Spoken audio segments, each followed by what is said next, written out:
All right, hold on tight because today we're diving into something pretty wild. Extreme adventures. Right here in the US. Yeah, and you wouldn't believe some of the stuff people are getting up to these days. We're talking pushing boundaries, facing fears, that kind of thing, you know? Chasing that adrenaline rush. It's fascinating, isn't it? This primal urge to sort of test ourselves, to feel that rush. It's a very human thing when you think about it. It really is. And we're jumping right in. No warm up today, straight into the action. First up, skydiving. Of course. Had to be, right? We found this incredible source. It takes us right into the heart of it. Skydive City, Florida, where people are literally leaping from perfectly good airplanes. It's amazing what some people consider a good time. I mean, plummeting towards the earth at 120 miles an hour from 13,000 feet. It's a sensory overload, to say the least. This source described it as almost dreamlike, that free fall. Dreamlike. I think I'd be too busy panicking to notice. But what's going on in our brains? What makes us crave that kind of experience? It's a cocktail of hormones, primarily. Adrenaline, dopamine, flooding your system. It creates a feeling of euphoria. Bliss, even. And it's powerful stuff. So it's like an addiction, almost. For some people, absolutely. It explains why they keep coming back for more, pushing the limits further and further. It's interesting, though, because this source also talks about the sense of community amongst skydivers. Like, they even have this special handshake. Ah, yes, the slap and boom. It's a ritual, a way of solidifying that shared experience. Right. It's not just about the individual thrill. It's about sharing it with others who understand, Yeah. who felt that same fear, that same triumph. It creates a bond, A secret society of adrenaline junkies. something like that. And speaking of pushing boundaries, get this. Our next adventure takes us from the clouds to the cockpit. Oh, do tell. Psy Combat Ace. It's a place where you can experience, get this, simulated aerial combat. Hold on. So not like those flight simulators you see in arcades. Nope. We're talking about actually piloting stunt planes, engaging in mock dogfights. Now that sounds intense. Intense is one word for it. They use these advanced laser targeting systems. You have to perform real flight maneuvers. It's as close as you can get to the real deal without. Actually going to war. Right, exactly. But even so, it sounds exhilarating, like stepping right into a Top Gun movie. I can see the appeal, for sure. That feeling of danger, even simulated, it can be intoxicating. Definitely. And it makes you think, about what draws us to these experiences, what makes us want to test ourselves, even when there's a risk involved. It's that age-old question, isn't it? Are we wired for risk? Is it in our nature to push the boundaries of what's considered safe? And speaking of pushing boundaries, our next adventure takes that concept to a whole new level. Literally, we're going to the edge at Hudson Yards in New York City. Ah, yes, the highest open-air building ascent in the world.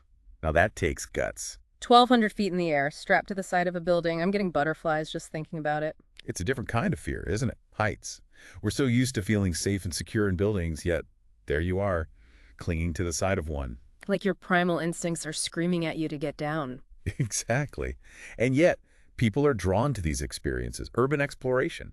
It's on the rise. People are seeking out these challenges in the most unexpected places. It's like a way of proving something to yourself, that you're braver than you think. Perhaps. Or maybe it's about perspective, seeing the familiar in a whole new light, literally in this case. Good point. So we've leaped from planes, engaged in aerial combat, and scaled skyscrapers, all in just the first part of our deep dive. And we're just getting warmed up.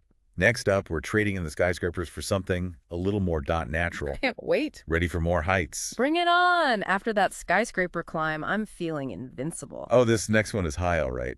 And fast. We're talking zip lines. Now we're talking. Sign me up. What kind of zip lines are we talking about here? The most extreme ones in the U.S., naturally. And get this, our source material. Curated by AI. No way! An AI thrill seeker.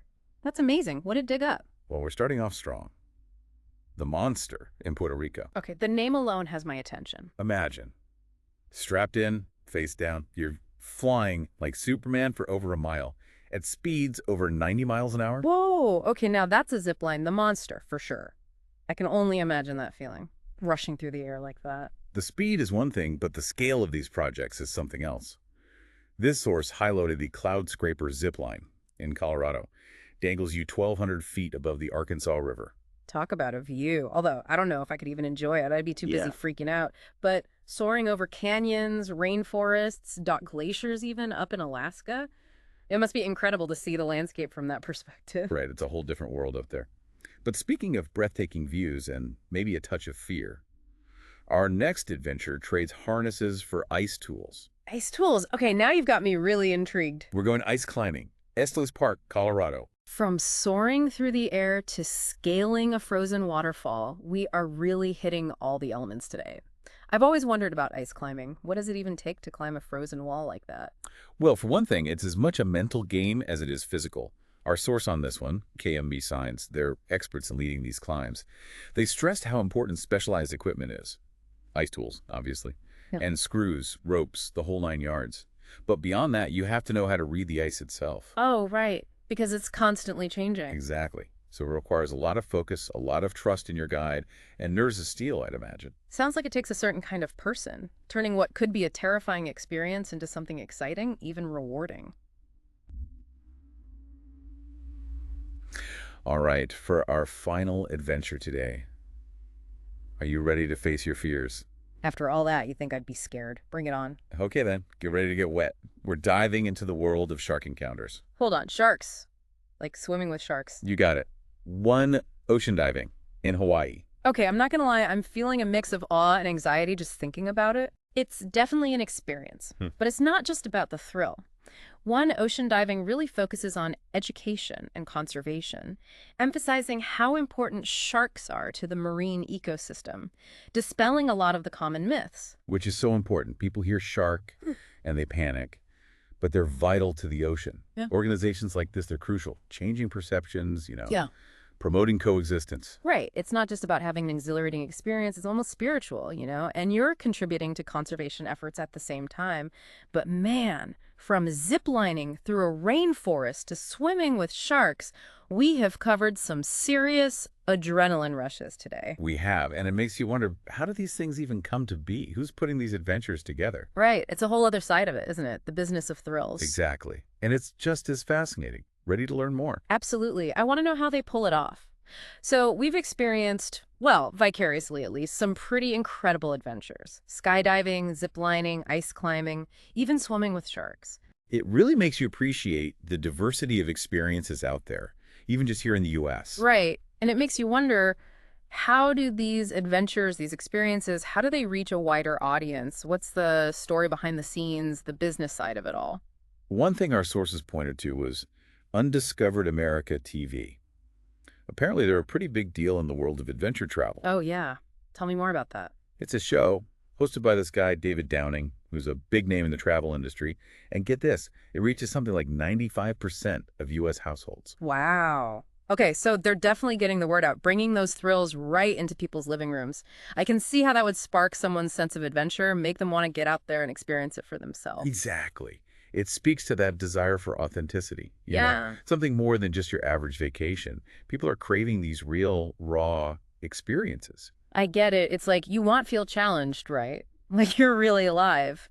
But sometimes you need that little push, that inspiration. That's so true. And then sometimes you need a little more than inspiration, right? Sometimes you need an organization to really go the extra mile, to make adventure accessible to everyone. Now that's something I'm really interested in. Who's doing that? Well, this really struck me. AWL Outdoors. They have this program, Campability. And it's all about making outdoor adventures accessible to people with disabilities. I love that. Tell me more. What kind of stuff do they do? Everything, or at least it seems that way. They have adaptive equipment, specialized guides, the whole 9 yards. Kayaking, hiking, you name it, they're making it happen. That's incredible. It really drives home the point that adventure truly is for everyone. It's not about your physical abilities or even your limitations. It's about pushing your own personal boundaries, whatever those may be. It's about the spirit of adventure, that willingness to step outside your comfort zone and just see what you're capable of. Exactly. And that's a powerful thing. It really is. Well, as we wrap up our deep dive into the world of extreme adventures, I have to say I'm feeling pretty inspired. Me too. It makes you realize how much is out there, how much there is to experience. And how strong the human spirit really is. We crave these challenges, these opportunities to test ourselves. And in doing so, we often discover hidden strengths, hidden depths that we never knew we had. It's a good reminder that we're all capable of more than we think. Absolutely. So, to our listeners, I'll leave you with this. What adventure will you choose? What boundary will you push? Get out there, explore, discover something new about yourself, and most importantly, have fun doing it.